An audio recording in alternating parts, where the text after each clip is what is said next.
rentre bien entre les deux. Hein. Donc là, ici, vous avez à peu près 240 millisecondes. Il y a un allongement du délai PR entre ce complexe-là, et avant que l'onde P bloque. Donc si vous avez un allongement du délai PR avant l'onde P bloquée, ça s'appelle un Mobitz-E1. Et ça se rapproche de l'anomalie qu'on observe dans le BAV1, c'est-à-dire c'est souvent des médicaments qui modifient la conduction dans le nœud. Ça peut être l'âge ou ça peut être la nuit. Un sujet très jeune, il aura des périodes de Mobitz-E1.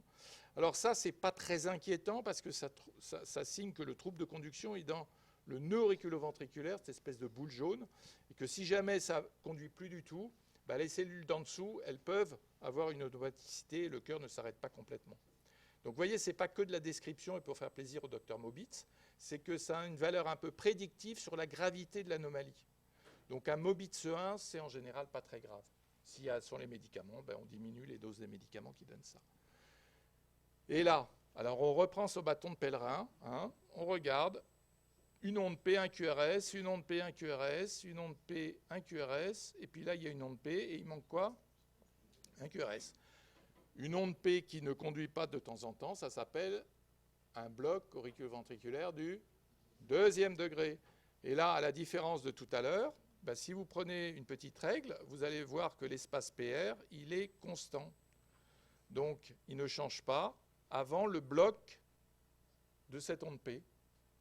Donc, le Mobitz-2, c'est une onde P qui ne conduit pas de temps en temps, non précédée par un allongement de l'espace PR. Et ça, c'est beaucoup plus embêtant parce que ça signe, en général, que l'anomalie et que la maladie du tissu de conduction, c'est dans le gros faisceau rouge, donc le tronc du faisceau de His ou de ses branches de division, et que là, si jamais ça bloque complètement, ben les cellules qui sont en dessous, que les cellules ventriculaires, elles ont un échappement qui est très lent, 15-20 par minute, et que les gens, ils ne sont pas bien. Voilà. Donc là, encore une fois, sur l'électrocardiogramme de base, vous pouvez, chez quelqu'un qui a fait une syncope, se dire « Ouh, celui-là, il faudra peut-être quand même lui mettre le pacemaker avant de le renvoyer chez lui. » Et ça? Alors ça, hein, vous avez une onde P, un QRS, une onde P, une onde P, une onde P, une onde P, une onde P, un QRS, une onde... Voilà. Donc là, vous avez une activité auriculaire qui n'est pas spécialement rapide, c'est 80 par minute, et puis une activité ventriculaire où il n'y a pas de rapport, entre les oreillettes et les ventricules. Hein. Si vous essayez de voir s'il y a de temps en temps les ventricules sont conduits par l'oreillette, vous n'en trouverez pas. Donc les oreillettes battent à leur rythme, les ventricules battent à leur rythme ce qu'ils peuvent faire, c'est pas très rapide, hein, ça doit faire 25 par minute, et ça s'appelle donc un bloc auriculo-ventriculaire complet. Une dissociation auriculo-ventriculaire entre le rythme auriculaire rapide et le rythme ventriculaire lent. Voilà, donc c'est l'évolution du Mobitz-2 qu'on a vu tout à l'heure, et le patient, vous le voyez arriver aux urgences, pas forcément très bien avec ça. D'accord? Bloc auriculo-ventriculaire du 3e degré. Il n'y a plus du tout de rapport électrique entre le rythme des oreillettes et le rythme des ventricules. Alors, donc là, on voit essentiellement des électrocardiogrammes. Est-ce qu'on peut se donner 5-6 minutes ou est-ce que vous êtes vraiment, vous êtes vraiment à la bourre? Allez, les 33, on va jusqu'à 40. Hein? Bon, très... il ne sait pas que dire non. C'est bien. Alors ça, qu'est-ce que c'est? On reprend l'analyse PQRS, PQRS, PQRS, avec un délai ici, toc, toc, bon, qui est à peu près constant. Qu'est-ce que c'est que ça? Alors ici, vous reconnaissez l'onde P, et derrière, vous reconnaissez un QRS. Mais pourquoi ce n'est pas sinusal? Parce que c'est prématuré. Donc vous avez ici un cycle de base, vous voyez, que vous retrouvez à peu près ici, et cet événement qui est précoce. On est d'accord, hein, le délai entre ces deux événements, c'est-à-dire que ce soit les deux oreillettes ou les deux ventricules, est beaucoup plus court que ce délai-là. Donc un événement électrique précoce, alors c'est quoi précoce? Disons c'est 25% de la fréquence moyenne précédente, c'est une extrasystole. Une extrasystole, c'est un événement électrique prématuré. Alors cette extrasystole, ça veut dire qu'il y a des cellules ailleurs que dans le nœud sinusal qui se sont dit, tiens, je vais avoir une activité spontanée, je vais dire bonjour à ma copine, voilà. Donc je vais me dépolariser, puis je vais entraîner l'ensemble du cœur. Et vous le verrez sur l'électrocardiogramme, vous le sentirez éventuellement au pouls. Événement électrique prématuré, une extrasystole. Alors cette extrasystole, elle peut venir de l'oreillette, elle peut venir de ventricule. D'où elle vient celle-là? Elle peut venir du jonctionnel si vous voulez. Là c'est trop fort, là. Il faut aller en D2 maintenant. Donc oreillette, on va faire oreillette ou ventricule, elle vient d'où là? Ouais, très bien. Et pourquoi elle vient de l'oreillette? On va le pousser au bout du raisonnement. Elle vient de l'oreillette parce que vous avez une onde. Le premier accident est une onde P. Donc une onde P suivie ensuite d'un QRS, c'est-à-dire que l'activité naît dans l'oreillette, ailleurs que dans le nœud sinusal, va diffuser à l'oreillette et puis va passer par le faisceau de His et activer le ventricule. Donc événement prématuré, auriculaire, extrasystole auriculaire, qui conduit au ventricule. Alors, ça c'est beaucoup plus compliqué. Le rythme. Déjà, vous allez essayer de regarder. Alors, c'est difficile, hein, parce que c'est vrai que vous êtes loin, que vous n'avez pas le nez sur l'électro. Mais par rapport à tout... Vous voyez bien les électros ou vous ne voyez rien du tout?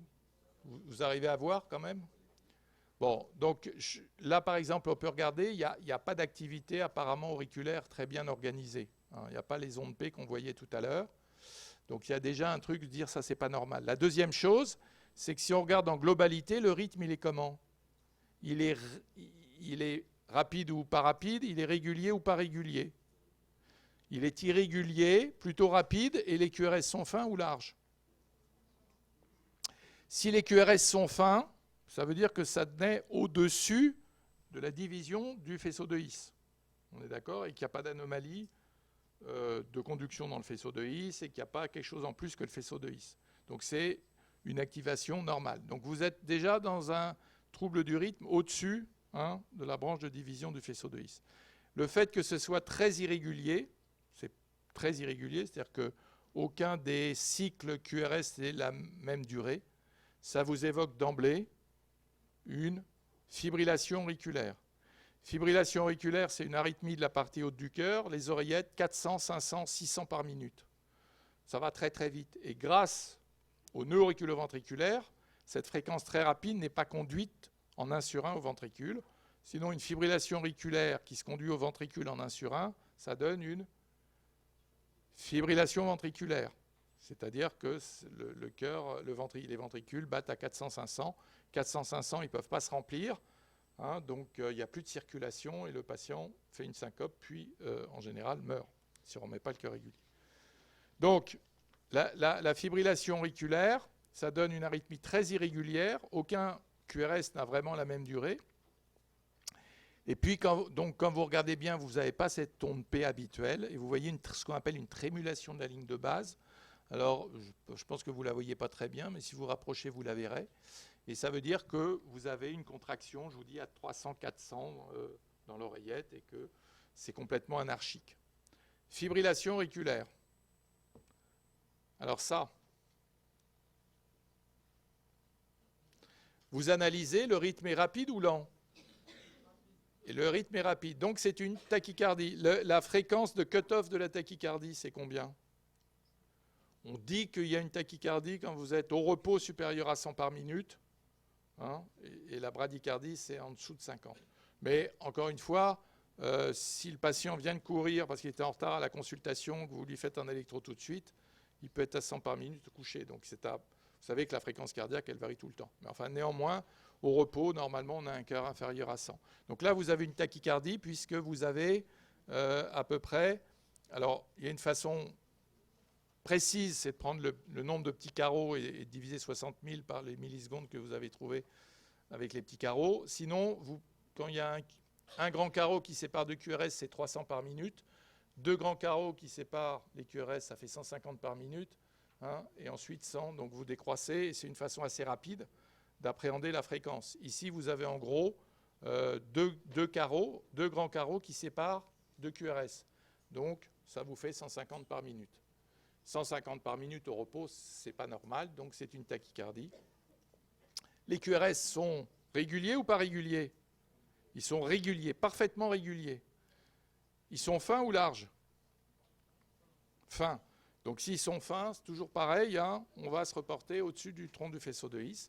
Donc vous avez une tachycardie régulière à 150 par minute à QRS fin. Et l'oreillette, est-ce que vous la voyez? Est-ce que vous voyez l'onde P? Pouf, vous ne la voyez pas. Hein. Ce que vous voyez un espèce qu'on appelle un toit d'usine. Regardez là en D2. Hein, vous avez ça monte vite, ça descend lentement, ça monte vite, ça descend lentement. Et vous avez 2 fois plus d'oreillettes que de ventricules. 2 fois plus d'oreillettes que de ventricules. Donc c'est un flotteur auriculaire. Ça aussi, c'est un aspect typique. Hein, vous voyez aux urgences comme ça, il vient pour des palpitations. Vous faites le diagnostic de flotteur. C'est pas compliqué, vous mettez ça dans la rétine. Flotteur auriculaire. Fibrillation tout à l'heure, c'était la pagaille. Là, c'est parfaitement organisé dans l'oreillette, ça tourne à 300 par minute, et un coup sur 2, ça passe au ventricule. Ça, c'est quoi?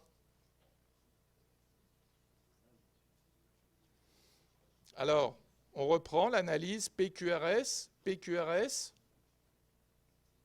Ça, c'est PQRS. La première chose, ça, c'est comment le délai entre ce QRS-là et ce QRS-là par rapport au délai entre ces deux QRS, où il y a une onde P, donc ça, c'est sinusal. Le délai, là, il est comment? Il est plus court, d'accord? Donc, vous avez un événement, un QRS qui est ici plus court, par rapport à quelque chose qui ressemble ici à du rythme sinusal. Donc c'est une extrasystole. Ouais, ça rentre, hein, ça commence à rentrer. Événement électrique prématuré, extrasystole. Le QRS, il est comment? Il est large. Donc vous voyez, et est-ce que vous avez un accident auriculaire avant? Est-ce que vous voyez une onde P avant? Ben non. Vous ne voyez pas d'onde P avant, vous voyez quelque chose de large, donc ça naît dans le ventricule. Ça s'appelle une extrasystole ventriculaire. Alors après, on verra pourquoi, enfin, on pourra vous expliquer pourquoi c'est large, etc. Mais événement prématuré extrasystole, pas d'onde P devant, large ventriculaire. Alors, on va juste finir ici.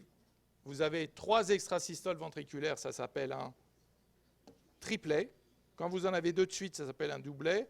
3, un triplet. Quand vous avez plus de 3, ça s'appelle une tachycardie ventriculaire. Ça, qu'est-ce que vous voyez? Un QRS fin, un QRS large sans onde P. Un QRS fin, un QRS large sans onde P.